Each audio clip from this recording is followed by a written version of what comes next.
Welcome to iDream media. So ఈరోజు మనం భారతీయం సత్యవాణి గారితో ఉన్నాము. వారితో స్పెషల్ చిట్ చాట్. అమ్మా నమస్తే. నమస్తే లక్ష్మి, బాగున్నావా? బాగున్నానమ్మా, చాలా దీపావళి శుభాకాంక్షలు. Thank you so much. మీకు కూడా చెప్పమ్మా. అంటే నేను రాగానే మీరు హోమం చేస్తూ కనిపించారు. అంటే నాకు చాలా ఆనందంగా, మనసుకి హ్యాపీగా అనిపించింది. ఇంట్లో ఎక్కడ చూసినా ఏసీలు లేవు. ఏంటి అసలు ఇది? నేను వేరే టాపిక్ అడగడానికి వచ్చాను. అసలు ఏంటి ఇంత న్యాచురల్ లివింగ్ ఏంటి అనేది ఒకసారి తెలుసుకుందాము. ఇది చూస్తేనేమో సిటీ నడిబొడ్డునుంది ఇల్లు, ఎట్లాగా మన పూర్వీకులు ఎలా బ్రతికారు, మన ఋషులు ఎలా బ్రతికారు, ఎలాంటి జీవన విధానాన్ని మనకు అందించారు, అలాగని పూర్తిగా ఋషుల్లాగాను మనం బ్రతకడం లేదు. కానీ ఆధునిక కాలానికి అవసరాన్ని బట్టి, అవసరాలు వేరు కోరికలు వేరు కదమ్మా. అవసరాలకు సరిపడా ఉన్నప్పుడు ఇంకెందుకు కోరికల్ని పెంచుకుని అవి ఇవి పెంచుకుని మళ్ళీ దాని తర్వాత మనమే కష్టపడి మళ్ళీ తీసుకెళ్ళి రోడ్ల మీద బారేసి, వాళ్ళు నేను చూస్తూ ఉంటాను రోడ్ల మీద ఎక్కడ చూసినా సోఫా సెట్లు వాడేసి పారేసిన తర్వాత నిండిపోతున్నాయి. ఆ డంపింగ్ యార్డ్ తీసుకొచ్చి అంతా మన గుడి దగ్గర పారేస్తున్నారు. కొనడం ఎందుకు, అలా పారేయడం ఎందుకు? ప్రకృతికి మనం ఎంత నష్టం చేకూరుస్తున్నాం. కాబట్టి ప్రకృతిని ప్రేమించాలంటే ప్రకృతికి అనుగుణంగా మనం నడుచుకున్నప్పుడే కదా. ఇవాళ మనం వదులుతూ ఉన్నటువంటి కర్బన ఉద్గారాలను రోజు పేపర్లో రాస్తున్నారు, గ్లోబల్ వార్మింగ్ అని. దానివల్లనే కదా ఈ మధ్యన వస్తున్నటువంటి ఫ్లడ్స్ అవనండి, అకాల వర్షాలు కానివ్వండి, రకరకాలుగా చవి చూస్తున్నాం కదా. ఋతుపవనాలన్నీ కూడా గతులు తప్పుతున్నాయి కదా. ఎందుకని మానవ ధర్మం గతి తప్పుతోంది కాబట్టి, ప్రకృతికి అనుగుణంగా మనం నడుచుకోవడం లేదు కాబట్టి. అందుకని మనకి మనంగా ఉన్నంతలో మనం ఒక్కళ్ళమే ఆచరిస్తే సరిపోతుందా అని మనం అనుకోకుండా, కనీసం ముందు మనం చెప్పే ముందు మనం కూడా కొంతవరకు ఆచరించాలి అనేటటువంటి నేపథ్యం మాది. అందుకని ఎక్కువగా ఆడంబరాలకి పోకుండా, ఏ ఇంటికి వెళ్ళినా ఆత్మీయత కనిపిస్తుందా, ఆడంబరం కనిపిస్తుందా? ఇవాళ ఆడంబరమే కనిపిస్తుంది. ప్రతి ఇల్లు ఒక ఎగ్జిబిషన్గా ఉంటుంది. ఒక ఇంటికి వచ్చిన అతిథులకి ఆదరణ ఇచ్చే ఇల్లుగా ఎన్ని ఉంటున్నాయి ఇప్పుడు. అది ముట్టుకో, ఇది ముట్టుకో, అది పాడైపోతుంది, ఇది వాడు షోకేసుల్లో బొమ్మలు, షోకేసులు ఉండాయి. ఇవే కదా మనకి ఎక్కువగా తారసపడేది. ఏ ఇంటికి వెళ్ళిన ఒకళ్ళని చూసి ఒకళ్ళు పోటీ పడి సామాన్లు పోగు చేసుకుని చివరికి వెష్టపడి తర్వాత ఆ సామాన్ల మీద ఏదో ఒక రోజున విసుగు పుట్టి ఎక్కడో బారేస్తారు. అంటే విషయలంపటాల్లో పడి ఇరుక్కుపోతున్నాం మనం కదా. అందుకని మనకి పెద్దలు అందించినటువంటి జ్ఞానం ఏదైతే ఉందో, సింప్లిసిటీ. అబ్దుల్ కలాం గారు మన దీనిలో నుంచి ఆయన ఏమంటారు దాన్ని, ప్రెసిడెంట్ భవన్ ఏమంటారు, ఢిల్లీలో రాష్ట్రపతి భవన్ నుంచి బయటకు వచ్చేటప్పుడు ఏం పట్టుకొచ్చారు? 4 కోట్లు, 4 పెన్నులు, 4 పుస్తకాలు. ఏ వస్తువులు ఉపయోగించుకోవాలి ఆయన. సింపుల్గా దేనికి అంటకుండా బ్రతికారు ఆయన. లాల్ బహదూర్ శాస్త్రిజీ కూడా అంతే. కాబట్టి దానిలో లెస్ లగేజ్ మోర్ కంఫర్టబుల్ అమ్మా. ఎంత లగేజ్ మనకు తక్కువ ఉంటే అంత కంఫర్ట్గా ఉంటాం. కానీ ఇప్పుడు అట్లా ఉండలేకపోతున్నామే. అదే చెప్తున్నాక కోరికలు పెంచుకోవడంతో, పెంచుకున్నది ఏమైనా రోజు రోజుకి. అందుకని అమ్మవారి నామాలో ఉంటుంది చూడు, మనోరూపేక్ష కోదండ పంచ తన్మాత్ర సాయక. చెరుకు గడతో పోల్చారు. అమ్మవారు చేతిలో ఉన్న చెరుకు గడని మన మనసుతో పోల్చారు. అక్కడ మన మనసుకు చూడు, చెరుకు గడకి కడుపులు ఎలా ఉంటాయో, ఒక్కొక్క కడుపు దగ్గరికి వచ్చేసరికి ఒక్కొక్క రుచి ఉంటుంది. వాళ్ళు ఏదో మామూలు టీవీ కొనుక్కుందాం, అది సరిపోలేదని మళ్ళీ పెద్ద ఇంచెస్, మళ్ళీ హోమ్ థియేటర్, రకరకాలుగా మనం కోరికలు పెంచుకుంటూ బంధించబడుతున్నామా లేదా? అందుకని అక్కడ ముడివేసి ఉంటుంది, అక్కడ చెరుకు గడ దగ్గర కూడా. ఆ బంధింపబడుతున్నాడు. కోరికలు పెంచుకున్న కొద్దీ బయటికి వెళ్ళిన అమ్మ బీరువా తాళం వేసానో లేదా, ఇంటి తాళాలు వేసానో లేదా, ఎవరైనా వచ్చేమని పట్టు, ఇదే ఉంటుంది మనకి. బంధింపబడుతున్నాగా. అది ఏమీ లేనప్పుడు, అన్నీ వదులుచుకుంటూ ఉన్నప్పుడు దేనికి బంధింపబడంగా ఉన్నంతలో హాయిగా తృప్తిగా బ్రతకగలగడం అనేది మన జీవన విధానం. అందుకే పాల్ బ్రంటను భారతదేశం చూడాలని వస్తూ ఉన్నప్పుడు అక్కడ ఎవరో చెప్పాడు టైంకి, నువ్వు భారతదేశాన్ని చూడాలి అని అనుకుంటే కలకత్తాలోను, హైదరాబాద్లోను, చెన్నైలోను, ఢిల్లీలో కాదు, యోగుల కుటీరాలకు వెళ్ళి చూడు, భారతదేశం ఏంటో నీకు అర్థమవుతుంది అన్నట్టు. అంటే మనది భోగభూమి కాదు, మనది యోగ భూమి. ఇప్పుడు మారిపోయింది, అయితే మొత్తానికి మారిపోయింది కదా. ఇప్పుడు మారిపోయిందిగా పూర్తిగా. ఇవాళ అసలు మన భారతీయులు మనం గర్వంగా చెప్పుకునే మనం ఇవాళ ఒక రకంగా సిగ్గుపడాల్సి వస్తుంది, బాధ కలుగుతోంది. ఊరికే గొప్పలు చెప్పుకుంటున్నాం, సారే జహాం అచ్చా మేరా భారత్ మహాన్ చెప్పుకుంటున్నాం. కానీ ఎలా ఉంటున్నాం ఇవాళ? నిజంగా నేను చూస్తున్నాను, రీసెంట్గా నేను వెళ్ళి చూసి వచ్చినప్పుడు నాకు తెలిసింది ఏంటంటే పాశ్చాత్యులు ఎంత చెడిపోలేదమ్మా. వాళ్ళ విధానాలు చాలా బాగుంది. చక్క చూసిన వాళ్ళని చక్క అందంగా పలకరిస్తారు. ఎవరైనా you're so pretty, you're so beauty, how are you అంటూ చక్క పలకరిస్తున్నారు. మే హెల్ప్ యూ అని అడుగుతారు. చక్క చిరునవ్వుతో నవ్వుతూ ఉంటారు అందరినీ. ఇక్కడ అలాంటివి వాళ్ళు ఒక కమిట్మెంట్తో పని చేస్తారు, సమయపాలన పాటిస్తారు. మరి అవన్నీ ఉన్నాయి, అవి ఎందుకు నేర్చుకోమను? ఎవరన్నా కొంచెం హైక్ వెళ్తుంటే వాళ్ళని ఎట్లా మనం దింపాలని చూస్తూ ఉంటాం ఇక్కడ కదా మ్యామ్. బాగా అంటేమ్మా బ్రిటిష్ వాళ్ళు అంతకుముందు ఇంకా ఎవరెవరు వచ్చి పరిపాలించిన వాళ్ళంతా వదిలిపెట్టినవన్నీ కూడా అంటుకట్టుకున్నాం వాటినే మనం అనుసరిస్తున్నాం. వాళ్ళ కళ్ళజోళ్ళని చూస్తున్నాం. వాళ్ళు ధరించినవి మనం కూడా ధరిస్తున్నాం. కాబట్టి మన భావజాలంలో దారిద్ర్యం ఏర్పడింది. భావదారిద్ర్యం అంటారే, అది బాగా వచ్చేసి ఆనాడు తెల్లవాడు నల్లవాడిని పీడిస్తే ఇవాళ భారతీయుడిని పీడించుకుంటున్నాడు. ఎవరో మనల్ని ఇచ్చేసారని అన్ని మతాల వాళ్ళు తిట్టుకుంటాం, కానీ మనకి మనమే ద్రోహం చేసుకుంటున్నాం. మన ధర్మాన్ని మనమే నాశనం చేసుకుంటూ ఎవరో వస్తున్నారని చెప్పి అనవసరపు ఆవేశపు రెచ్చిపోవడాలు, కేకలేయడాలు మొదలైంది. మనకి మనమే, ఎవరూ కాదు. అమ్మ మీరు అన్నట్లుగానే చూస్తే ఈ మధ్యకాలంలో ఏదైనా ఫంక్షన్లు జరిగితే ఆడంబరాలు, షోకులు ఇవే ఎక్కువయ్యాయి, కానీ ఆప్యాయంగా పలకరించుకోవడం ఎక్కడా లేదు. అందులో కూడా ఫంక్షన్స్లో కూడా దూరంగా ఉన్న వాళ్ళు, అసలు రిలేటివ్స్ కాని వాళ్ళైనా ఏదో మాట వరుసకైనా పిలుస్తున్నారు, కానీ దగ్గర వాళ్ళు పేదవాళ్ళు అయితే వాళ్ళని పిలిచిన పరిస్థితులు ఎక్కడా కనపడట్లేదు. అది అవమానం చాలా. అంటే ఒక ఎగ్జిబిషన్ లాగా ఒక షో ఆఫ్ అయిపోయిందమ్మా. ఆప్యాయతలకి ఏనాడో తిరోధకాలు ఇచ్చేసేసారు. ఒకప్పుడు వివాహాలు జరిగిన బంధువుల ఇంట్లో ఒక నెల రోజుల ముందుగా వచ్చి ఒక సరసాలు ఆడుకుంటూ పిండి వంట, మా అందరి పెళ్ళిళ్ళప్పుడు మేము చూసినాయి. మేనమామల భార్యలు ముందుగానే రావడం, పిండి వంటలు చేయడం, ఒడియాలు పట్టడం, ఇంటికి చక్కగా రంగులు వేసుకోవడం, తీర్చిదిద్దుకోవడం, మళ్ళీ పెళ్లి కూతురు చేయడానికి నాన్నమ్మలో, బాబాయిలో, పెదనాన్నలో మళ్ళీ తీసుకుని వెళ్ళడం. అసలు ఆ ప్రేమలో ఆప్యాయతలు ఇప్పుడు లేవు. అమ్మాయికి కూర్చోబెట్టి వెళ్ళేటప్పుడు కూడా చక్క మంచి చెడు చెప్పడం. అమ్మ మేమందరం కూడా కొత్తగా పెళ్ళయిన తర్వాత అందరం కూడా ఆటుపోట్లు ఎదుర్కొన్న వాళ్ళమే. ఎందుకంటే 2 రకాల కుటుంబాల సంబంధం కుదుర్చుకున్నప్పుడు రకరకాల అలవాట్లు ఉంటాయి, స్వభావాలు ఉంటాయి. వాటన్నింటినీ ఎదుర్కొని కొద్ది రోజులు ఓపిక పడితే చూడు బ్రహ్మాండంగా ఓర్చుకుంటే ఓరుగలు లభిస్తుందమ్మా అని చెప్పేవారు. ఇవాళ లేదుగా. ఎంత మటుకు ముందే ఫోటోషూట్స్, డేటింగ్లు, రకరకాలైనటువంటి కొత్త వింతలన్నీ వచ్చేసాయి. ఆ అక్షతలు వేసేటప్పుడు కూడా వెళ్ళిన వాళ్ళు చాలా దూరాల్లో పెట్టేస్తున్నారు కదమ్మా. ఇప్పుడు ఇంకేంటి డెస్టినేషన్ ఏమంటారు, డెస్టినేషన్ వెడ్డింగ్స్. అందుకే మన డెస్టినీ ఇలా తగలబడుతుంది. ఆ డెస్టినేషన్ వెడ్డింగ్స్ అని ఇక్కడ దూర ప్రాంతాల్లో పెట్టడం, అక్కడికి వెళ్ళి 4-5 రోజులు రావడం. అమ్మాయికి అబ్బాయికి చక్కగా ఏది పంచల్ ఫంక్షన్స్ అని హాఫ్ శారీస్ ఫంక్షన్ అని పెడతారు. చివరికి హాఫ్ శారీ వేసుకోదు. ఆ ఫంక్షన్ పెట్టినప్పుడు కూడా మెహందీ ఫంక్షన్స్, కాక్టైల్ పార్టీస్. నువ్వు సంపాదించిన సంపదను ఖర్చు పెట్టడానికి ఎన్ని మంచి పనులు లేవు? వాళ్ళు ఉన్నాయి కదా. వాటన్నింటికీ మనసు రాదు. వీటికి మాత్రం విపరీతంగా ఖర్చు పెడితే మిగతా వాళ్ళలో అసూయాద్వేషాలు ఎవరు ప్రబలింపజేస్తున్నారు? మనం కాదా? కాబట్టి ఈ అవలక్షణాలన్నీ కూడా కలియొక్క లక్షణాలమ్మా. ఇవన్నీ కూడా మనకి బాగా ప్రబలుతున్నాయి. ఇవన్నీ కొంత నివారించుకుంటే సమాజం అంతా ఆరోగ్యంగా ఉంటుంది. అయితే మహిళలు తమ ఆరోగ్యం గురించి తాము పట్టించుకోవట్లేదు. కొవ్వొత్తిలాగా కరిగిపోతూ ఉన్నారు, కానీ వాళ్ళ ఆరోగ్యం గురించి పట్టించుకోకుండా ఇంటిల్లిపాది ఆరోగ్యం గురించి పట్టించుకుంటూ ఉన్నారు. ఇప్పుడు రకరకాల క్యాన్సర్లు అనేవి వస్తున్నాయి. ప్యాడ్స్ వాడితే క్యాన్సర్ వస్తుందని చెప్తూ ఉన్నారు. బ్రెస్ట్ క్యాన్సర్ వచ్చింది, అది ఎప్పుడో లేట్ స్టేజ్లో తెలిసింది అని చెప్తూ ఉన్నారు. ఇవన్నీ కూడా ముందుగా గమనించుకునే పరిస్థితి ఉంది ఉమెన్కి.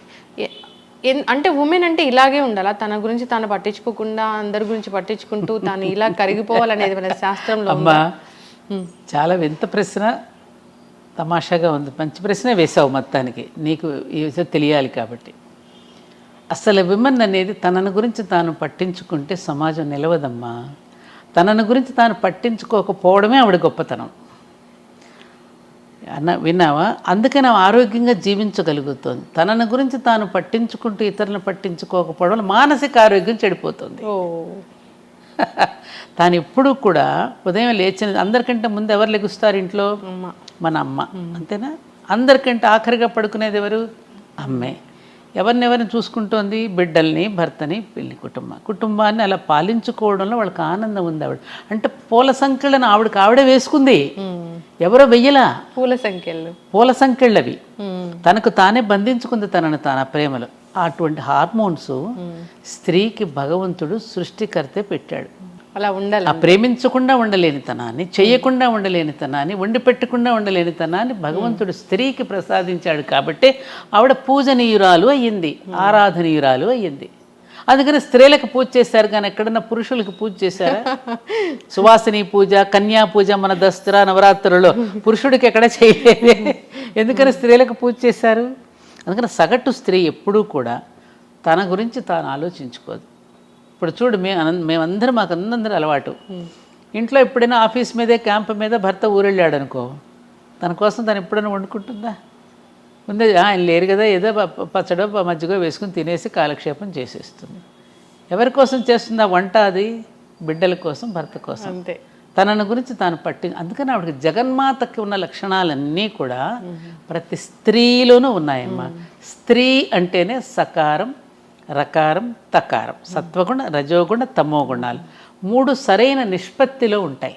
మన బిల్డింగ్ కట్టేటప్పుడు సిమెంటు, ఇసుక, నీళ్లు ఏ పాళ్లలో కలిపితే బిల్డింగ్ గట్టిగా ఉంటుందో, ఈ సమపాళ్లలో ఉంచుకోగలిగిన స్త్రీ ఎప్పుడైతే గట్టిగా నిలబడగలుగుతుందో అప్పుడు ఆ కుటుంబం బాగుంటుంది. అంతే. కానీ అందుకని ఆవిడ తనని గురించి ఇప్పుడు దేవాలయానికి వెళ్ళినా తన పేరు చెప్పుకోదు, చూడు, అక్కడే అర్థమైపోతుంది. పలానా శ్రీనివాసరావు నామధేయస్య తద్ధర్మపత్ని సమేతస్య సహ కుటుంబానాం అంటుంది. తన పేరు చెప్పుకుందా? శ్రీమతి అండ్ శ్రీ. కానీ అన్నింట్లోనూ ఆవిడికే పెద్దపీట వేసింది వేదం.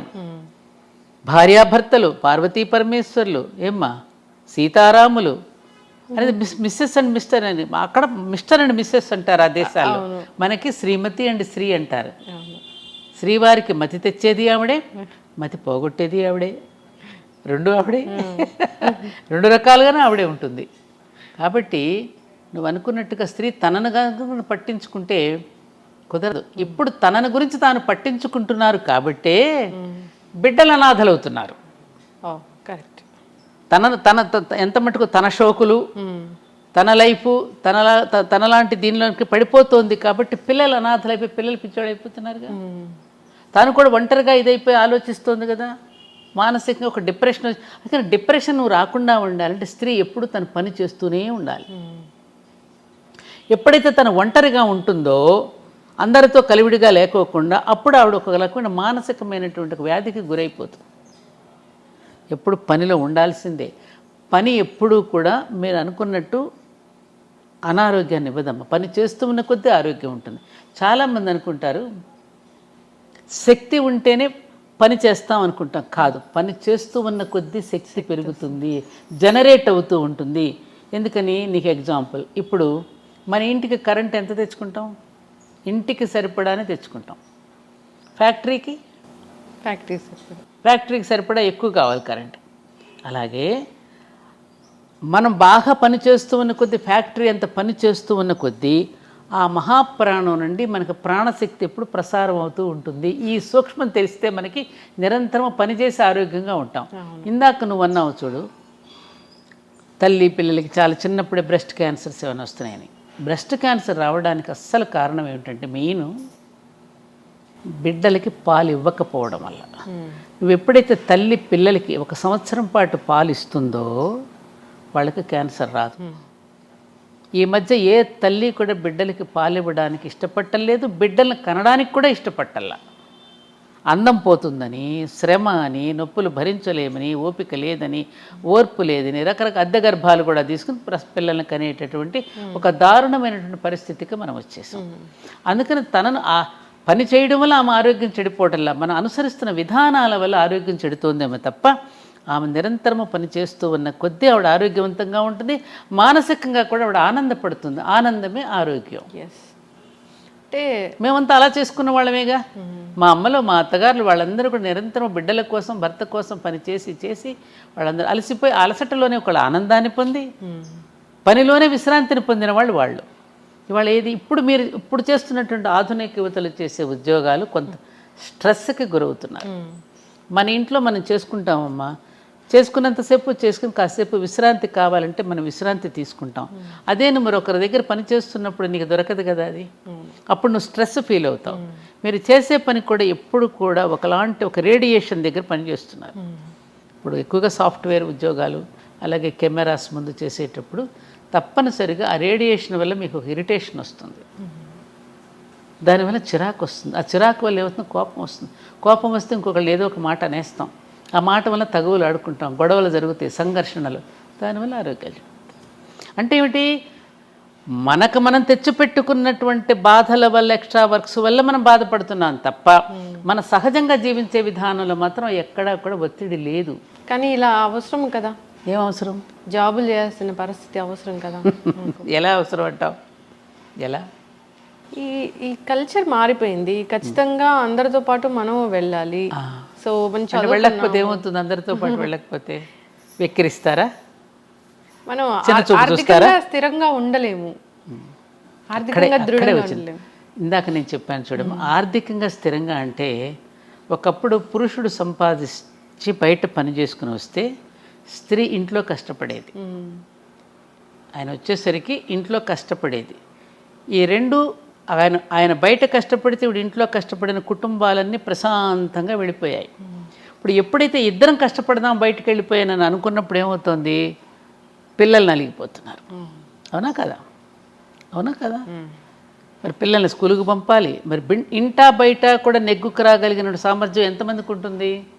బయటకు వెళ్తే కొన్ని అవమానాలు ఉంటాయి, ఆఫీస్కి వెళ్తే. పైగా ఆడపిల్లలకి బయటకు వెళ్ళినప్పుడు రకరకాలైనటువంటి అవమానాలు ఉంటాయి, రకరకాల సమస్యలు ఉంటాయి, సమాజం రకరకాలుగా చూస్తుంది, రకరకాలుగా దాడులు ఉంటాయి. నేను నోరు విప్పి చెప్పనక్కర్లేదు మీకు ఇవన్నీ.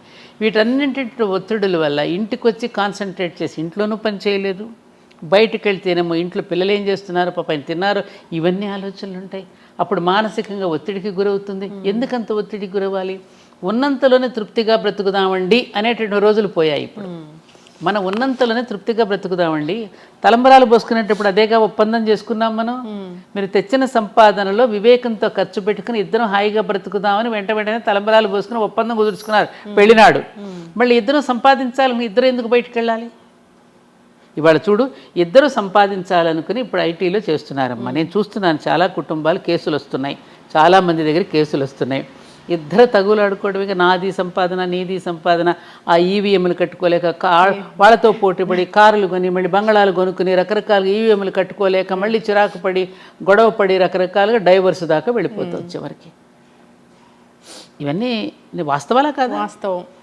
నేననేది ఏమిటంటే, ఎవరో ఏదో అనుకుంటారని, మన డబ్బులు లేకపోతే, మన బంగళాలు కారులు లేకపోతే మనల్ని చిన్నచూపు చూస్తారేమోనని అనే దాంట్లో నీ జీవితం నలిగిపోతుంది కదా అంటున్నాను నేను. ఎందుకు చక్కని చదువులు అందించాలని వెళ్తున్నారేమో. ఏది చక్కటి చదువు? కాన్వెంట్లోనా? అది చక్కని చదువు అని ఎలా అంటే, వాడు ఏసీ రూమ్ పెట్టేసి ఒక మంచి బ్యాన్ పంపించేసి వాడు మంచి బుద్ధులు నేర్పిస్తున్నాడని నమ్మకం మీకుందా? ఉంటే ఇలా ఎందుకుంటుంది సమాజం? నువ్వు చదువుకుంటున్నావుగా, నువ్వు కూర్చుని ఎందుకు చెప్పుకో నీ బిడ్డలకు నీ చదువు. నువ్వు బాగా నీ బిడ్డలకు చదువు చెప్పుకుంటావని కదా నేను చదివించింది. నువ్వు వాళ్ళని ఎవరో వదిలేసి నువ్వు ఎక్కడికో పోవడం ఎందుకు? మరి నీ పిల్లలకి ఎవరు పట్టించుకుంటారు? మా అత్తగారు అంటూ ఉండేవాళ్ళు ఎప్పుడు, నీ ఒంటి మీద బట్టలకి నీకు శ్రద్ధ లేక చాకలికి వేస్తే అంత శ్రద్ధగా ఎందుకు ఉతుకుతాడే అనేది. ఆమెకు ఎవరో చెప్పారో మా అత్తగారు ఎప్పుడు నాతో అనేది. మన బిడ్డల మీద మనకు శ్రద్ధ లేకపోతే బయట వాళ్ళకి ఎందుకు ఉంటుందమ్మా? మహిళకి ఆర్థిక స్వాతంత్రం అవసరమే కదా మ్యామ్. మరి ఎప్పుడు ఉందమ్మా? అసలు ఈ దేశంలో స్త్రీకి ఉన్నంత ఆర్థిక స్వాతంత్రం ఏ దేశంలో ఏ స్త్రీకి ఏ రకమైన స్వాతంత్రమూ లేదు. కొంతమంది చేసినటువంటి దాని సమాజానికి మొత్తానికి మనం కట్టొద్దు. అసలు తీసుకొచ్చి ఆవిడ చేతికే ఇస్తాడన్నీ. మా అమ్మలందరూ బ్రహ్మాండమైనటువంటి వాళ్ళ బడ్జెట్ కానీ వాళ్ళ ప్రణాళిక కానీ వాళ్ళు ఎంత బాగుండేవారు వాళ్ళందరూ. ఏముంది వాళ్ళ దగ్గర? వాళ్ళేం బయటికి వెళ్ళి ఉద్యోగాలు చేయలేదే. పండగలకు బట్టలు కొనే దగ్గర నుంచి మనకు చేసేటువంటి పిల్లలకు నగలు చేయించే దగ్గర నుంచి అందరూ ఆర్థిక స్వాతంత్రం స్త్రీలదే. స్త్రీ చేతికే ఇచ్చాడు. స్త్రీ నిండా దింపుతున్నాడు పురుషుడు సంపాదించింది. నువ్వు నగలు పెట్టుకుంటున్నావు, పట్టుపట్టు చీరలు కట్టుకుంటున్నావు అంటే ఎవరు తెచ్చింది? అదంతా పురుషుడు సంపాదించి తెచ్చి నీ ఒంటి నిండా నింపడంలా. అండర్స్టాండింగ్, అహంకారం, నేను నాది అనేటటువంటిది ఎప్పుడైతే వచ్చిందో అప్పుడు ఈ ఘర్షణలన్నీ వస్తున్నాయి. మనది, ఇది మన కుటుంబం, మన సంసారం, మనం ఆలోచించుకుందామని అనుకున్నప్పుడు గొడవలు రావు. అందుకనమ్మా స్త్రీ తనను గురించి తాను ఏనాడు పట్టించుకోదు. అది ఎవరో పట్టించుకోవాలని కూడా తాను ఎప్పుడు ఇందాక చెప్పిన పూల సంకెళ్ళు తానే వేసుకున్నది. ఆవిడకి అందులో ఆనందం ఉంది, తినిపించడంలో, వండి పెట్టడంలో. చూడు, ఎవరింటికన్నా వెళ్ళి నువ్వు గబుక్కను పరిగెత్తేది ఎవరి ఇంటికి బంధువులు వస్తే, అన్నయ్య గారు అలా కూర్చోండి, మీరు పేపర్ చూస్తూ ఉండండి, టిక్కులు చేసుకొస్తానని చేయి గడుక్కుని గబగబా తను తినే ఆహారం కూడా అక్కడ వదిలేసి గబగబా వంట చేసి పట్టుకొస్తుంది. అది పురుషుడు ఎందుకు చేయలేడు? అలాంటి హార్మోన్స్, అలాంటి మానసిక స్థితి. స్త్రీని సన్నివేశాలే నిలబడతాయి జీవితంలో. పురుషుడునేమో ఎవరో నేర్పిస్తే నేర్చుకుంటాడు. స్త్రీకి ఒకరు నేర్పించనక్కర్లా. ఆమె పుట్టుకతోనే పరిణితి చెంది పుట్టింది భూమి మీదకి, పరిణితితోనే వచ్చింది. అందుకని కన్యా పూజ దగ్గర నుంచి బాలా త్రిపుర సుందరి దగ్గర నుంచి రాజరాజేశ్వరి దగ్గర వరకు ఇన్ని అవతారాలలో 9 అవతారాలలో ఆవిడ ఎందుకు పూజ చేసాం? ఆమె యొక్క పరిణితి చెందిన స్థితిని మనకు కనిపిస్తుంది అక్కడ. పుట్టినప్పటి నుంచే ఎలా పరిణితి చెందుతూ పరిణామక్రమంలో ఆవిడ ఎలా ఎదిగిందో చూపించడానికి ఆ 9 రోజులు మన దేవీ నవరాత్రులలో అమ్మ యొక్క గొప్పతనాన్ని మనం చూపించుకున్నాం. అదే అసలు రియల్ విమెన్స్ డే అమ్మా. అసలు దసరా రోజే విమెన్స్ డే, మనం ఏదో ఎప్పుడో చేసుకుంటాం కానీ ఇంత ఉందిరా. అందుకని ఉమన్ అనేటువంటి ఇంగ్లీష్ వర్డ్లోనే మ్యాన్ ఉన్నాడు కదా, ఎస్హెచ్ఈ షీలోనే హీ ఉన్నాడు, ఫిమేల్లోనే మేల్ ఉన్నాడు. ఆమెలోనే ఆయన ఉన్నప్పుడు ఆవిడకి ప్రత్యేకతను కోరుకోదు. అంతా ఆవరించినటువంటి శక్తి అంతా ఆవిడదే. యాదేవి సర్వభూతేషు శక్తి రూపేణ సంస్థిత, మాతృరూపేణ సంస్థిత, దయారూపేణ, లక్ష్మీ రూపేణ, జాతి రూపేణ, నిద్రారూపేణ, క్షుధారూపేణ. ఆకలి రూపంలో ఉన్నది ఆవిడే, నిద్ర రూపంలో ఉన్నది ఆవిడ. అందుకే నిద్రాదేవి అంటాం మనం. నిద్రాదేవి ఒడిలోకి జారుకున్నాడండి అంటాం. సేద తీర్చేది ఆవిడే, లయకర్త్రి ఆవిడే, పోషణకర్త్రి ఆవిడే, సృష్టికర్త్రి ఆవిడే. అంతటా ఆవిడేనమ్మా.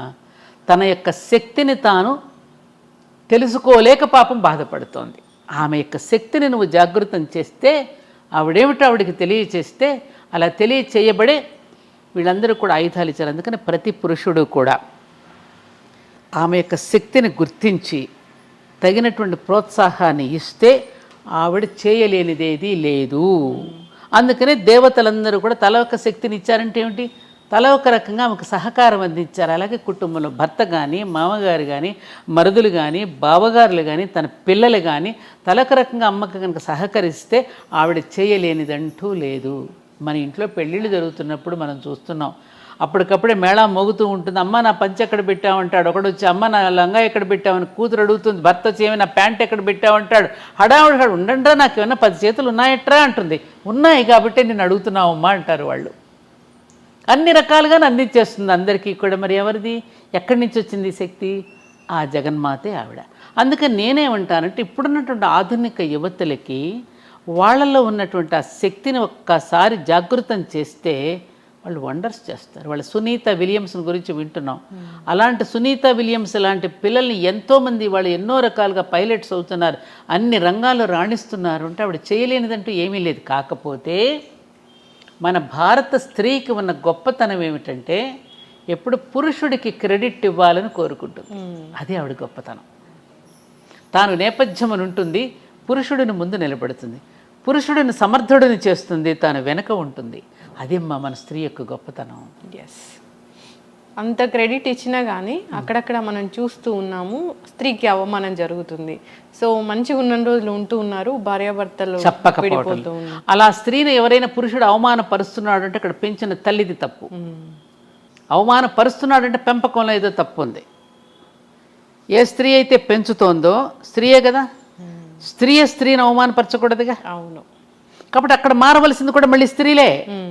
పురుషుడి పట్ల బాధ్యత పడవలసింది కూడా స్త్రీయే. తయారు చేస్తున్నది నువ్వే అతడిని.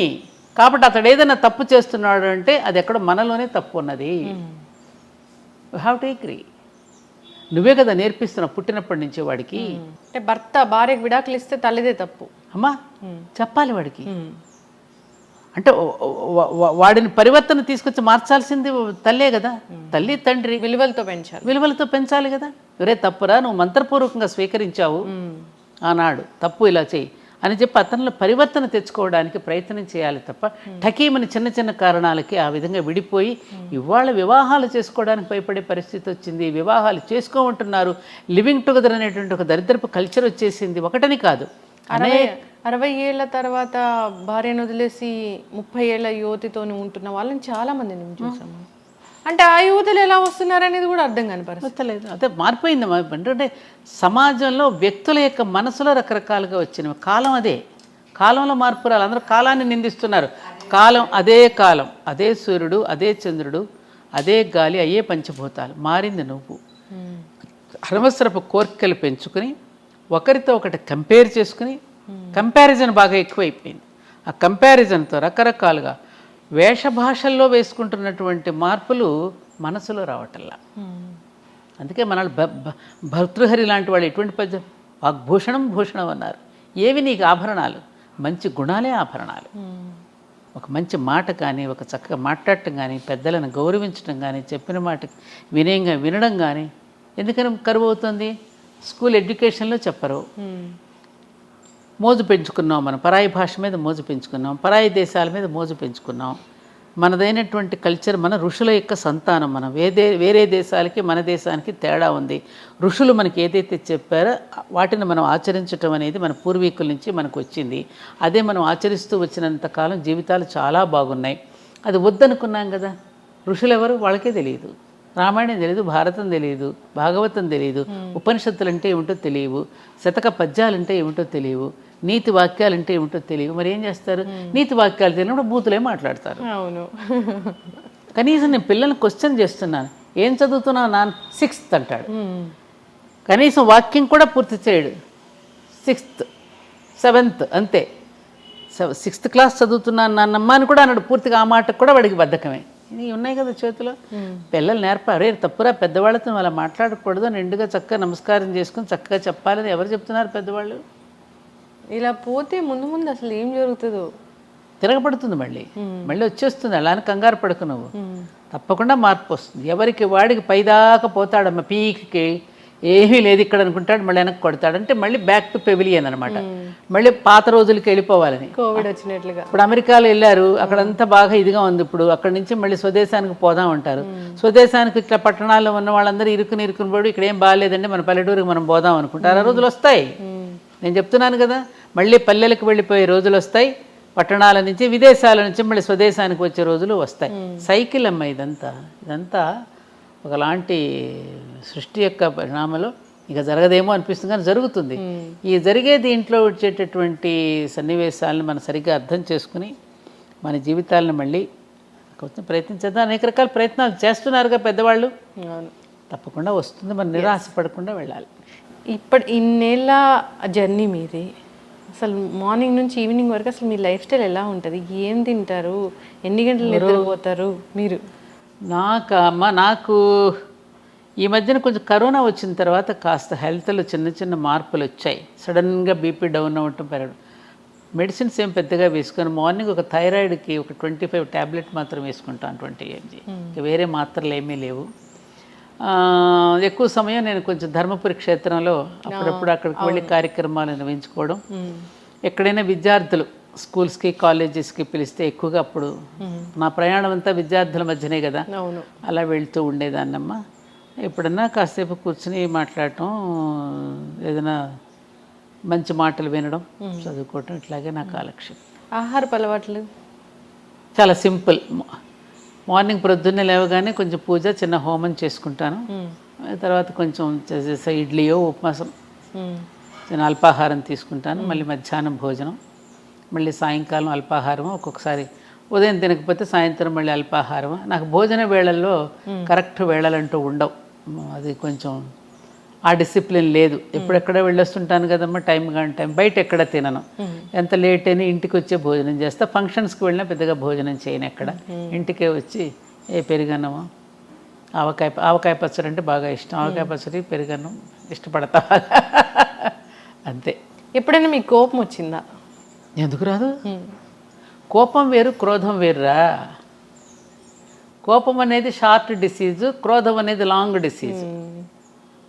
కోపం అనేది కోపం రావాలి. కోప్పడ్డారండి అని ఎందుకంటే మందలించటం రావాలి కదా. పగలు ఉండవు, పగ ఉండదు, వాళ్ళ మీద క్రోధం ఉండదు. తప్పు చేసినప్పుడు కోప్పట్టం అనేది ఉంటుందిగా, కోపం వస్తుంది అవసరానికే. అంతేగా చీటికి మాటికి కోపాలు తెచ్చుకోవడం. వీలున్నంత వరకు అందరినీ ప్రేమగా ఆదరిస్తాను, ప్రేమగా పలకరిస్తాను.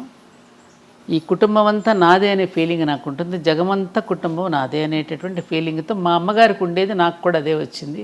అందరినీ ప్రేమించే హృదయం, ప్రేమతో ఉంటాను వీలైనంత వరకు. ఎవరి మీద, ముఖ్యంగా నాకు భగవంతుడు ఇచ్చిన పెద్ద వరం, ఎవరి పట్ల నేను ఎక్కడ అసూయ చెందను. అందరూ బాగుంటే చూసి ఆనందపడుతూ ఉంటాను. ఎప్పుడు అందరినీ చూసి ఆనందపడితే ఈ కుటుంబం అంతా నాదే అనుకున్న వాళ్ళకి ఏ జబ్బులు రావు. అందుకే నాకు దీర్ఘవ్యాధులు లేవు. ఆ కరోనా ఒకటి వచ్చి ఇబ్బంది పెట్టింది కానీ ఇంకా వేరే జబ్బులు లేవు. ప్రస్తుతం అంతా హ్యాపీగా ఆనందంగా ఉన్నానమ్మా. ఇంటికి ఎవరో ఒకళ్ళు వస్తూ పోతూ ఉంటారు, అతిథులు అభ్యాగతులు వస్తూ ఉంటారు, వాళ్ళతో టైం గడుస్తూ ఉంటుంది. ఏదో చిన్న వాళ్ళు ఏదో కష్టాలు చెప్పుకోవడానికి అప్పుడప్పుడు స్నేహితులు వాళ్ళు వస్తుంటారు. అలా రోజులు గడిచిపోతున్నాయి. ఎప్పుడైనా ఏదైనా మనసుకు బాధ కలిగించే సందర్భం ఏదైనా వచ్చిందంటే, అవమానించారు అని బాధపడింది ఎప్పుడైనా ఉందా? ఇంకలే ఉన్నాయి, ఉంది. ఎట్లా మర్చిపోతారు దాన్ని? మర్చిపోవాలి. ఇప్పుడు ఎవరో ఆయన పెద్ద ఆయన పేరు గుర్తు రావట్లేదు. ఏమండి మనం ఆ మాటే గుర్తు చేసుకుంటా. ఇప్పుడు ఎవరైనా మన అవమానపరిచి మాట్లాడితే మళ్ళీ వాళ్ళని ఎందుకండి మీరు ఇట్లా గౌరవిస్తారని నన్ను అడుగుతారు. అవమానించిన వాళ్ళని ఎందుకు మీరు ఇట్లా గౌరవిస్తారని అడిగితే ఆయనకు చెప్పిన సమాధానం, చూడు కుక్క చెప్పు తింటుందని మనకు తెలుసు, కానీ ఇంటికి వస్తే దానికి చెప్పులు అన్నమే పెడతాం కదా. అది గుర్తు చేసుకుంటా. అలా ఏమిటంటే పెద్దలు చెప్పినటువంటి మాటలు మనకి ఆ విధమైనటువంటి ఒక దీన్ని ఇస్తూ ఉంటాయమ్మా. అందుకని మనం అవమానిస్తున్న వాడిని కూడా మనం ప్రేమిస్తూ ఉంటే ఏదో ఒకరోజు తప్పకుండా వాళ్ళలో పరివర్తన వస్తుంది. నాకు ఆ నమ్మకం ఉంది. అందుకని ప్రతి మనిషి జీవితంలో అవమానాలు పడని వాళ్ళు ఎవరు? ఇంకొకటి ఏమిటంటే మా మాస్టర్ గారు ఎప్పుడనేవారు, నిన్ను పరిహసిస్తున్నవాడు అవమానపరుస్తున్నవాడు కూడా పైవాడేనని తెలుసుకో. అంటే భగవంతుడే. ఎందుకని నువ్వు ఎంతవరకు నిలబడగలవో నిన్ను కుదిపి చూస్తున్నాడని అర్థం చేసుకో. కాబట్టి పరిహసిస్తున్నవాడు కూడా పైవాడే. ఇలాంటివన్నీ మనకు గుర్తొచ్చాయనుకో, మనల్ని మనం తట్టుకోగలుగుతాం. మనల్ని మనమే ఇట్లా తట్టుకుంటాం. కొంచెం ఓపిక పట్టు. ఇంకొకటి కూడా ఉంది, రుద్రాధ్యాయంలో మనం చెప్పేటప్పుడు జంబే దదామి అని వస్తుంది ఆఖర్లో. మనం తప్పు చెయ్యకపోయినా మనల్ని అవమానిస్తూ ఉంటారు, నిందిస్తూ ఉంటారు కదా, అలాంటి వాడిని జంబే దదా శివుడి నోట్లో వేసేయమన్నాడు. ఆ మంత్రం అనాలా? అట్లా మంత్రం ఉంది అధ్యాయంలో, పూర్తి మంత్రం నేను సడన్గా గుర్తు రావట్లేదు, కానీ ఆఖరిలో జంబే దధామి అని అంటాడనమాట. నేను తప్పు చెయ్యకపోయినా నన్ను అవమానించాడు అనుకో, ఇంకా నేనేం చేస్తాను? మన పెద్దవాళ్ళు మామ వాడు పాపం వాడే అనుభవిస్తాడులే అంటాం కదా, అలా అనమాట. జంబే దధామి. నిజంగానే అనుభవిస్తారా? ఎప్పుడో డెఫినెట్గా ఈ మధ్యకాలం కొంచెం తొందరగా పెంచాడు. ఆయనకు కూడా బాగా ఎక్కువైపోయినాయి కేసుల పైన. అందుకని ఈ మధ్యన కొంచెం చిత్రగుప్తుడికి చెప్పినట్టున్నాడు, రే చాలా పేరుకుపోతున్నాయి, సుప్రీంకోర్టులో కూడా అలా తొందరగా కేసులు తొందరగా క్లియర్ చేస్తే బాగుండు. ఇక్కడ చేయటం లేదు కానీ పైవాడు మాత్రం ఈ మధ్యన కొంచెం వేరే సెక్షన్ పెట్టి ఇప్పటికిప్పుడే అనుభవించేటట్టు చేస్తున్నాడు. ఈ చోట కర్మ ఈ చోటే, ఈ రోజే చేస్తున్నాడు. మొదలు పెట్టాడు కొంచెం అక్కడ కొత్త జీవో పెట్టాడు యమధర్మరాజు కూడా. కర్మలు చేసే వాళ్ళు కూడా నిజంగా వెనకాడకుండా ఏమవుతుంది చేస్తే. ఇంకా ఇదొకటి ఉంది, చెడ్డ పనులు చేసిన వాళ్ళకే మంచి జరుగుతుందని, మంచి చేసే వాళ్ళకి ఎప్పుడు కష్టాలు ఉంటాయని. అంటే ఈ పరిపాలిస్తున్నది కలిపురుషుడు కదమ్మా.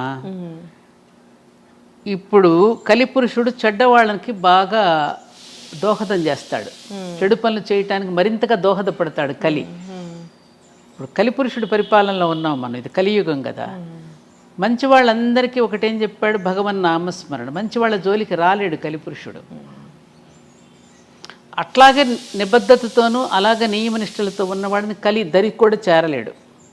సీతాదేవి కనుక గడ్డి పరక వేస్తుంది చూడు, రావణాసురుడు తన దరికి చేరకుండా. అలా ఆ మంత్రం ఏదైతే ఉందో నామ, ఇప్పుడు ఆమె రాముడిని స్మరిస్తూ ఉంటుంది కదా సీతమ్మ, అందుకని గడ్డి పరక అడ్డం పెడుతుంది.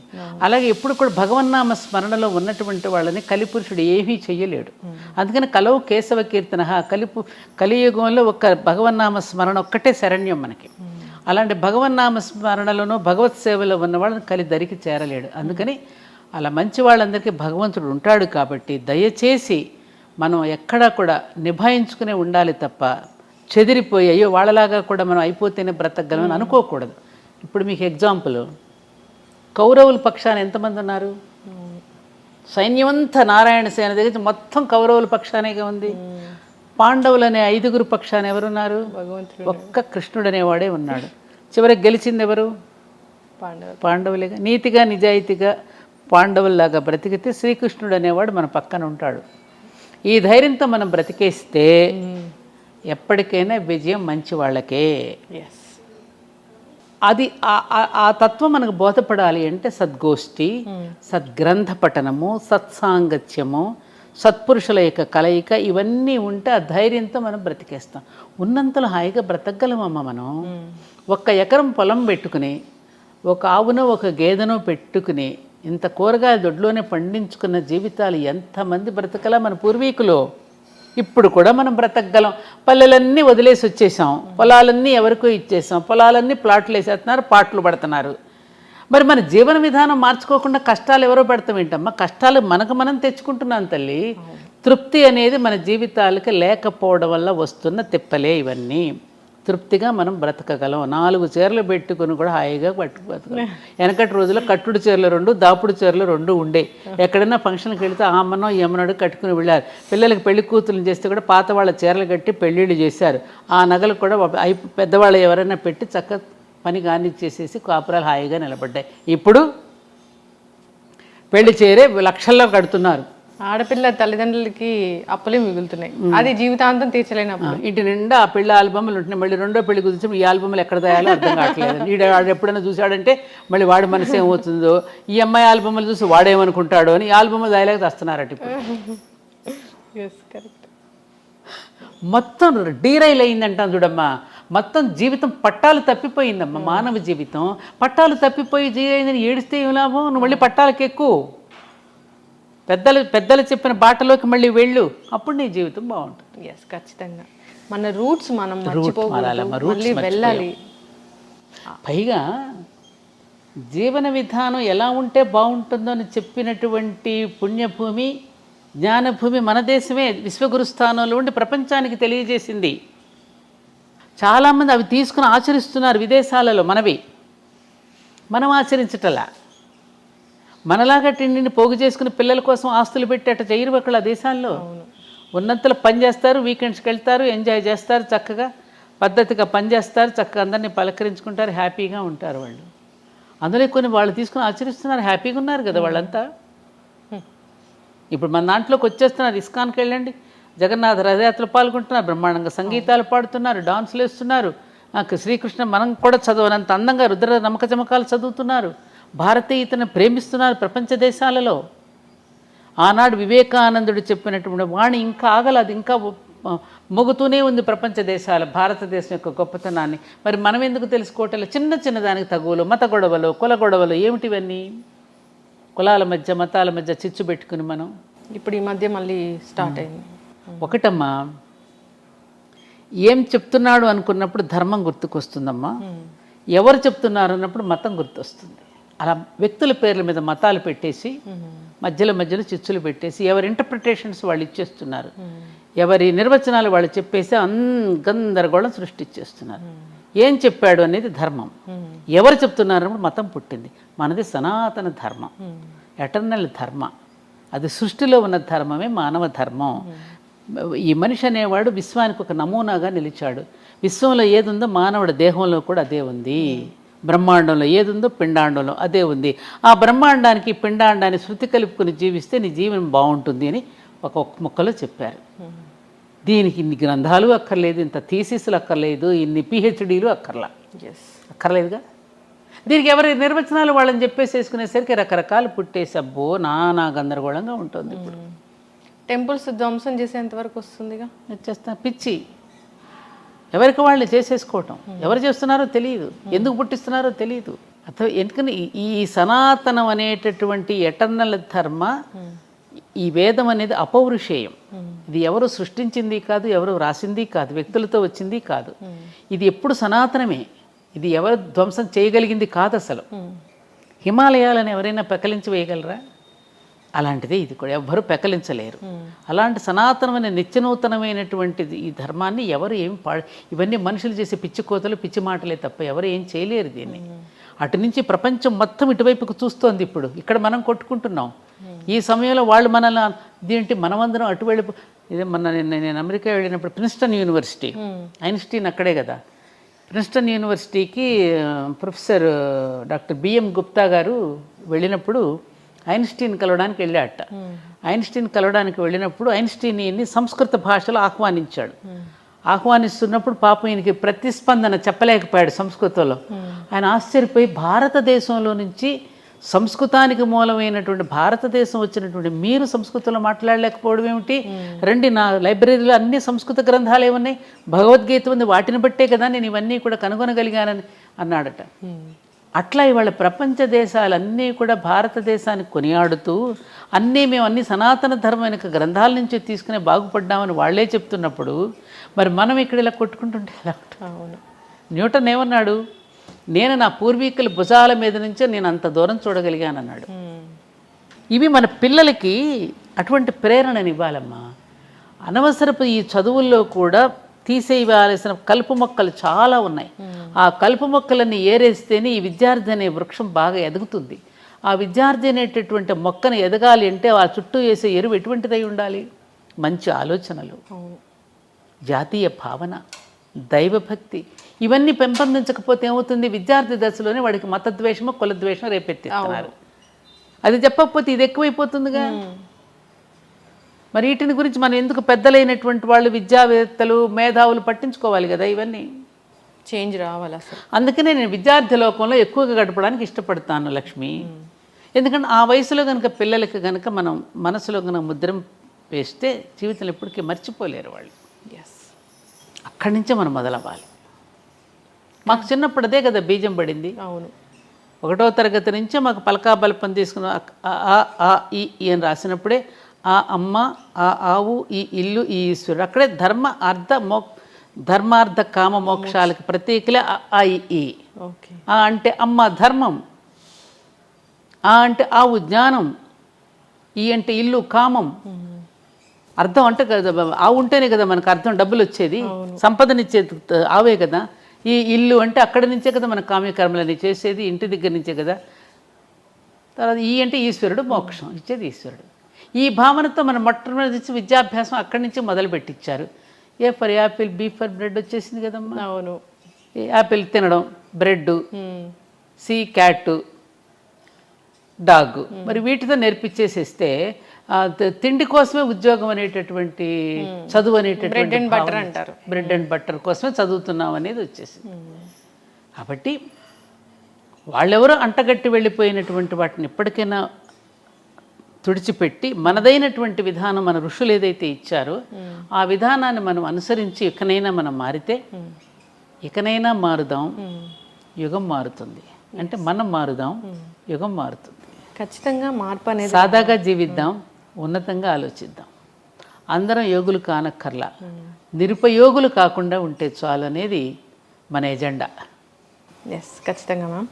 చివరిగా ఒక ప్రశ్న, అంటే ఇప్పుడు ఉన్న ఆహారపు అలవాట్లు చూస్తే పిజ్జా, బర్గర్, మొత్తం జంక్ ఫుడ్, లేదా ఆన్లైన్ ఆర్డర్లో మిడ్ నైట్ బిర్యానీలు అన్నీ తింటూ ఉన్నారు. అసలు వీటన్నిటిని చూస్తే ఏమనిపిస్తుంది మీ మనసులో? ఇప్పుడు పిల్లల తల్లిదండ్రుల మీద తిరగబడుతున్నారు, ఉద్రేకాలు.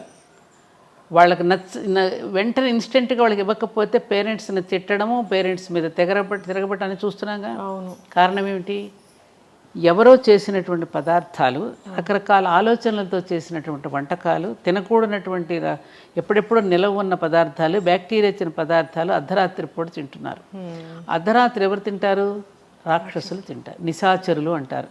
అప్పుడు రాక్షసులు సంచరించేటటువంటి సమయం. అప్పుడు తీసుకునేటువంటి ఆహారం ఏమవుతుంది? మన ఆహారం, తినే ఆహారం మన మనసుకు చేరుతుంది. మనం తినే ఆహారం మనసుకు కూడా చేరుతుంది. సంబంధం ఉంది మనసుకి తినే ఆహారానికి. అందుకని మనం తినే ఆహారాల వల్ల మన ఉచ్చారణలో దోషాలు వస్తాయి, భావనలో దోషాలు ఉంటాయి, ప్రవర్తనలో దోషాలు కూడా ఉంటాయి. అందుకని మన పూర్వీకుల ఆహారపు వేళ యుక్తాహార విహారస్య అని భగవద్గీతలో చెప్పినట్టు ఆహార విహారాదులలో కూడా ఎటువంటి జాగ్రత్తలు వహించాలో శ్రీకృష్ణుడు భగవద్గీతలో చెప్పాడు కదా. మరి చెప్పినప్పుడు రోజు వింటున్నాం కదా, ఆ భగవద్గీతను ఎవరైనా చచ్చిపోయినప్పుడు పెట్టి వింటున్నాము. మరి అందులో ఉన్నటువంటి దీనిని మనం ఎవరైనా తల్లిదండ్రులు చెప్పాలి కదా. తల్లిదండ్రులు చెప్తే పిల్లలు వింటలేదండి అంటే వినకపోవడానికి కారణం ఏమిటి?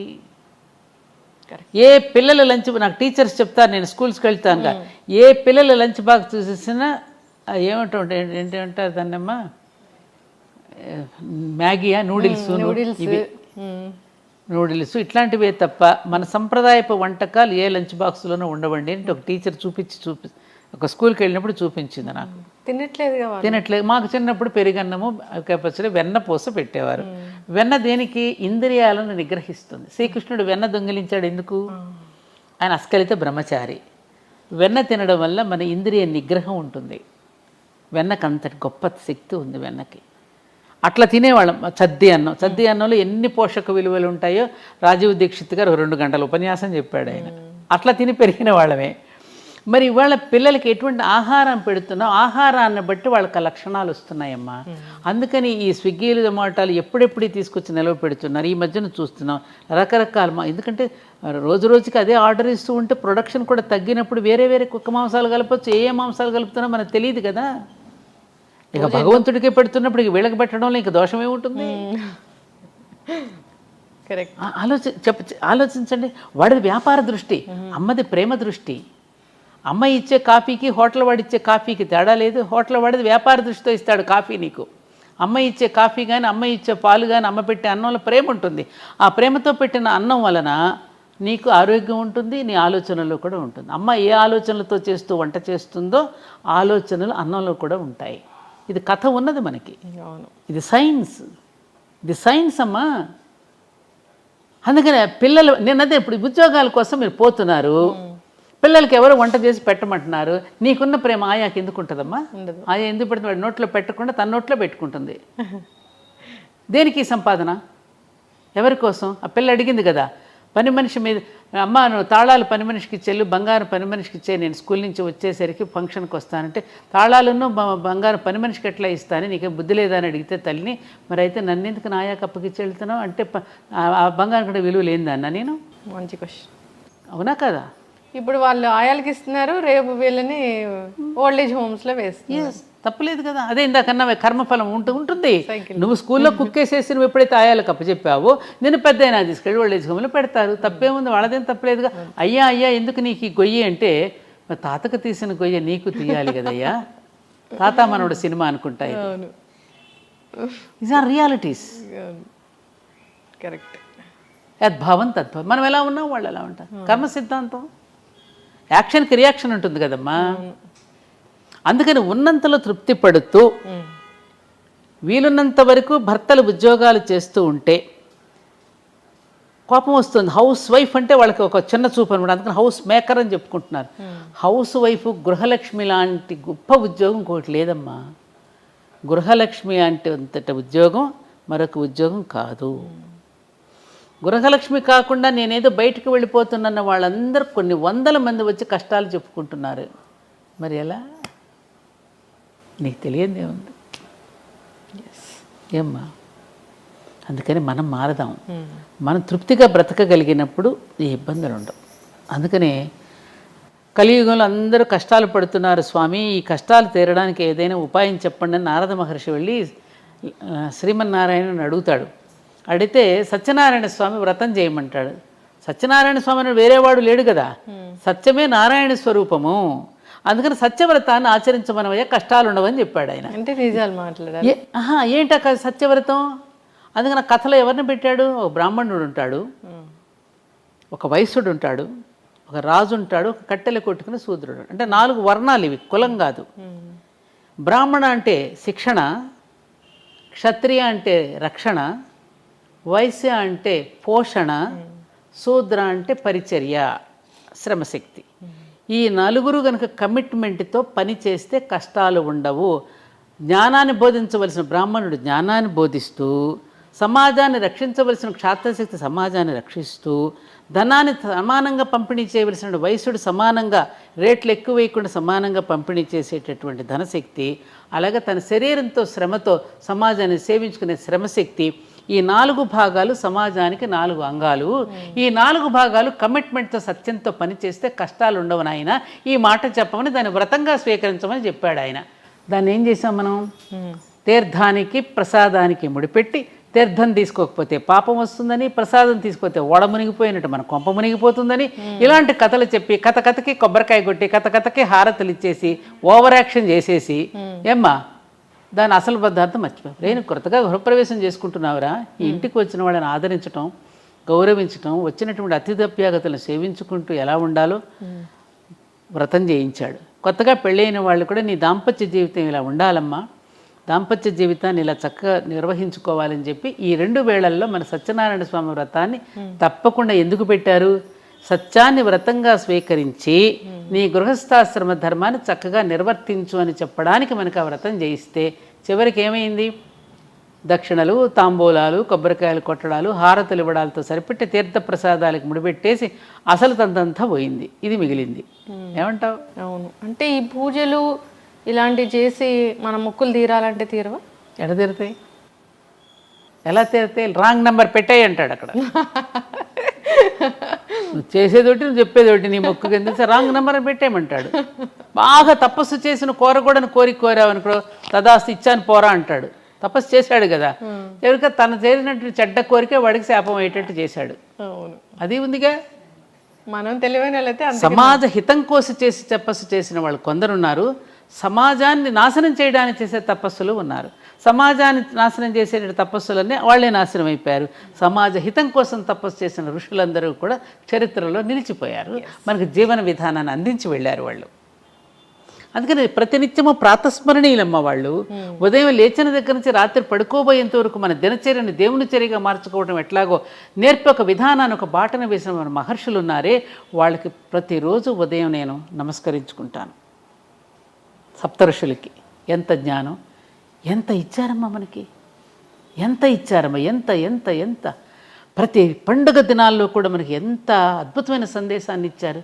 నువ్వు చెడిపోకుండా ఉండడానికి సంవత్సర కాలం కూడా సంవత్సర పురుషుడు గానాన్ని మనకి వినిపించి ప్రతిరోజు నువ్వు చెడిపోకుండా పట్టాలు తప్పకుండా పండుగల రూపంలో నీ చేత ఆచరింపజేసి పుణ్యం అనే అకౌంట్ను నువ్వు బ్యాంకులో దాచుకోవడానికి ఎంత శరీరాలను కాల్చుకుని వాళ్ళందరూ ఎన్ని ఇచ్చారమ్మా మనకి. వాళ్ళ రుణం తీర్చుకోవద్దు మనం, ఇలా కొట్టుకోమనా, ఇలా తిట్టుకోమనా మనం, వాళ్ళు నేర్పింది మనకి. ఆలోచించాలి. నేను రాగానే దీపావళి శుభాకాంక్షలు చెప్పారు మీరు దివాళీని ఎలా జరుపుకుంటారు? దివాళీ పండుగ అంటే మా ఇంట్లో మాకు బాగా ఇష్టం, ఎందుకంటే వీళ్ళు ఎక్కువగా నార్త్లో ఉండొచ్చారు కదా.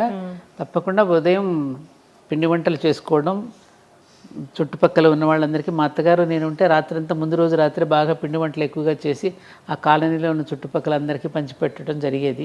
ఇప్పుడు ఎవరు రావటం లేదుగా పండుగలు సామూహికంగా భోజనాలు చేయడానికి. ఇదివరకు ఎట్లాగలే, ఎవరికి వారే విడిపోతున్నారు కదా, సామూహికంగా రండి అనేటువంటి పద్ధతి పోయింది. మా పల్లెల్లో ఉంటే ఆ ఉన్న కులాల వాళ్ళందరినీ భోజనానికి పిలుస్తాం. ఇది చాకలి సోదరుడు, మంగలి సోదరుడు, కమ్మ సోదరుడు, కుమ్మరి సోదరుడు అందరినీ. ఎందుకంటే ప్రతి వృత్తిలో నువ్వు సహకరిస్తున్నావు కదా ఒకరికొకరు. నేను పంట పండిస్తున్నాను, నేను పంట పండించేటప్పుడు మీరందరూ నాకు సహకరిస్తున్నారు కాబట్టి అందరం కలిసి భోజనం చేద్దాం రండి. అన్ని కులాల వాళ్ళు వచ్చి భోజనం చేస్తే ఆ వండిన పిండి వంటలు అందరం కలిసి భోజనం చేసే విధానం మనకు పండుగల్లో ఉండేది. ఇప్పుడు రాజకీయ నాయకులు వచ్చిన తర్వాత ఈ రాగద్వేషాలు పెంచేశారు కదా అందరిలో. ఎర్షెడ్ వాళ్ళకి పెరిగాక ఎవరికి వాళ్ళే మేము రామని భోజనాలకు ఎవరు రావట్లా ఇప్పుడు. అలా అయిపోయింది ఇప్పుడు. కాబట్టి ఇంక సాయంకాలం అయ్యేసరికి దీపాలు వెలిగించుకోవడం. ముఖ్యంగా దీపాలు వెలిగించేటప్పుడు మేము చేసేది ఏమిటంటే, మనకి జీవితంలో మనం ఎదుగుతూ ఉన్న కొద్దీ మనకి సహాయం చేసేవాళ్ళు ఉంటారు. మన తాతగారులు, మన అమ్మమ్మలు, నాన్నమ్మలు, మనకి ఎవరెవరైతే మనకి ప్రేమగా చూశారో, మనకి జీవితంలో మనకి ఉద్యోగంలో కానీ సద్యోగంలో కానీ ఏదైనా ఒక వ్యాపారం కానీ ఏదో ఒక రూపంలో మనకు సహకరించే వాళ్ళు ఉంటారు. ఆ సహకరించినటువంటి వాళ్ళ కృతజ్ఞతలు చెప్పుకుంటూ వాళ్ళ పేరుతో ఒక దీపం పెడతా నేను. ఇది పలానా వారికి నాకు ఈ సహకరించారు కాబట్టి వారి పేరు మీద ఈ దీపం అని వారికి నమస్కారం చేసుకో. దాన్ని బలివైశ్వ దీపం అంటారు. ఉంది మనకి ఇది. ముందు రోజున పెడతారు, బలి దీపాలను పెడతారు. ఆ చనిపోయిన వాళ్ళందరినీ గుర్తు చేసుకుంటూ వాళ్ళ పేరు మీద ఒక దీపం వెలిగించుకోవడం, అలా దీపాలు పెట్టుకోవడం. ఇంకా సాయంకాలం పిల్లలంతా వస్తే అందరం కలిసి కాసేపు ఏదో చిన్న చిన్న టపాకాయలు వెలిగించుకొని దీపాలు వెలిగించుకొని అందరం కలిసి భోజనం చేయడం. ఇంతకన్నా అందరూ కూడా అలాగే చేసుకోవాలని ఎవరైనా అంతే కదా. వచ్చేసి పెద్ద పెద్ద సౌండ్లు, పెద్ద పెద్ద అబ్బా వద్దమ్మా, అది ఆ శబ్ద కాలుష్యం అనేది చాలా ప్రమాదకరం. నేను చెప్పినా కూడా వినడం లేదు. మొన్న కూడా మా దేవాలయంలో వద్దు బాబు మీరు చెప్తే వినండి రా బాబు అంటే అంత పెద్ద పెద్ద బాంబులు ఆ మహిషాసురుడి దహనానికి. అది ఎంతమంది, కొంతమంది చుట్టుపక్కల వాళ్ళు కాస్త హార్ట్ పేషెంట్స్ కూడా ఉంటారు, వాళ్ళని కూడా మనం దృష్టిలో పెట్టుకోవాలి కదా. మన సరదాలు ఇతరులకు ఇబ్బంది పెట్టకూడదు. చెప్పినా వినే స్థితిలో లేరు. నేను ఎన్ని చెప్పినా మనం తీసుకొచ్చి అన్ని బాంబులు పెట్టేశారు. భయంకరం, పెట్టకూడదు. విష్ణు చక్రాలు, భూచక్రాలు, తారాజువలు, మతాబులు, చిచ్చుబుడ్లు అవి ఇష్టం, కళ్ళకు చూస్తానికి ఆనందంగా ఉంటాయి. అలాంటివి వెలిగించుకుంటే బాగుంటుంది.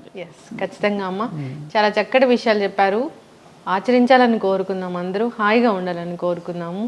సో ఇంకా నాకు చాలా డౌట్స్ ఉన్నాయి. ఈ సిరీస్ అనేది కంటిన్యూ చేయాలని నేను కోరుకుంటున్నాను. మీరు నాకు ఆచరిస్తున్నారు లేదు, ఇంకా సమాజంలో చాలామంది ఇంకా అటువంటి వాళ్ళు ఉన్నారు కాబట్టి ఇంకా సమాజంలో మనం బ్రతకగలుగుతున్నాం. లేరని నేను అనడంలా, ఉన్నారు ఇంకా ఎందుకంటే ఈ దేశం చెడిపోతే ప్రపంచానికి దిక్కు ఉండదు. అందుకని ఏ కొంచెం చెడు వచ్చినా కూడా ఆందోళన పడతాం మనం. అమ్మో ఈ మాత్రం చెడు కూడా భరించలేదు ఈ దేశం. ఇది ఆర్యావర్తనం అనే పుణ్యభూమి. ఆర్యావర్తనం అంటే ఏమిటి? ఆర్యులంటే వేరే ఎవరో కాదు, శ్రేష్ఠులు. శ్రేష్ఠులందరూ పుట్టినటువంటి భూమి ఇది. ఆర్యులందరూ వర్తించిన భూమి అంటే శ్రేష్టమైనటువంటి ఒక నోబుల్ పర్సన్స్ వర్తించినటువంటి భూమి. కాబట్టి ఇటువంటి భూమిలో చెడు అనేది ప్రవేశిస్తే ఇది ప్రపంచానికి కూడా మంచిది కాదు. ప్రపంచానికి కూడా దిక్సూచి మనమే కాబట్టి, ప్రపంచానికి కూడా జ్ఞానాన్ని అందించినటువంటి జ్ఞానభూమి కాబట్టి, ఆ మాత్రం చెడు వచ్చినా భరించలేనటువంటి భూమి కాబట్టి ఇలా ఆందోళన పడుతున్నాం. కానీ ఇంకా ప్రపంచంలో చాలామంది మంచి చేస్తున్నారమ్మా. మానవత్వం అనేది మహానుభావుడు. మన నిజంగా నేను అశ్రుతర్పణం నీ ఛానల్ ద్వారా టాటా గారు మహానుభావుడు. ఈ దేశం పట్ల కృతజ్ఞతతో ఆయన చేసి వెళ్ళినటువంటి మంచి పనులు, ఆయన జీవించిన ఇల్లు కూడా లేకుండా జీవించినటువంటి గొప్ప మహానుభావుడు కూడా మరి మన దేశంలో పుట్టి మనకి ఎంతో చేసినటువంటి జంషెడ్జీ టాటా దగ్గర నుంచి ఇప్పటి ఉన్నటువంటి ఈ టాటా దగ్గర వరకు మనందరం గుర్తుపెట్టుకోవాల్సినటువంటి వ్యక్తులు మన దేశంలో చాలామంది ఉన్నారమ్మా. కలాం గారి దగ్గర నుంచి ఎంతోమంది, వివేకానందుడు, వీళ్ళందరూ పుణ్యులు జన్మించినటువంటి జన్మభూమిలో పుట్టాం, మనం ఉన్నాము. కాబట్టి తప్పకుండా మన దేశం మళ్ళీ ప్రపంచానికి ఆదర్శంగా ఉంటుంది.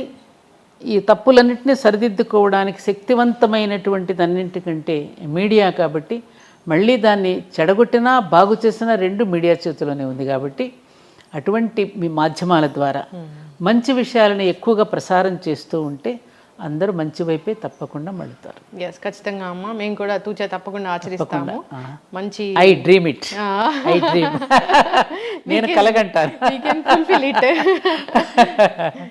ఓకే, చక్కటి ఇన్ఫర్మేషన్ మ్యామ్, ధన్యవాదాలు. నమస్కారం లక్ష్మి, చాలా సంతోషం అమ్మా.